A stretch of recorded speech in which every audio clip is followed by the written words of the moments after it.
Kim, hindi ko alam kung anong gagawin. Anong oras na hindi pa tayo maabot sa... Kaya nga, hindi ko na alam talaga kung anong gagawin natin. Nakaka-stress. Ano, tara na? Paolo, come on, Kim, please. Let's get our act together. We have to resolve our issues. How?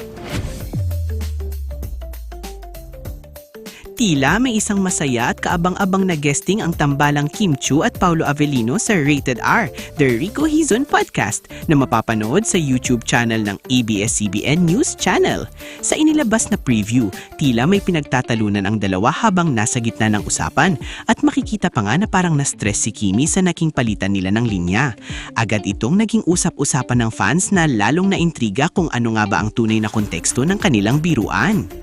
Bagamat malinaw na pakulong preview lamang ito at tila bahagi ng masayang asaran, hindi napigilan ng Kim Pao fandom ang kiligin at ma-excite sa kung ano pa ang ibubunyag ng dalawa sa naturang podcast.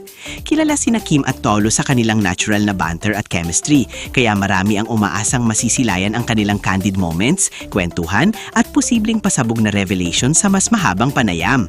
Sa ngayon, wala pang buong detalye kung kailan eksaktong ipapalabas ang episode, ngunit tiyak na aabangan ito ng kanilang supporters. Kung ang maikling predinsyon na halatang biro lang, paano pa kaya ang buong episode?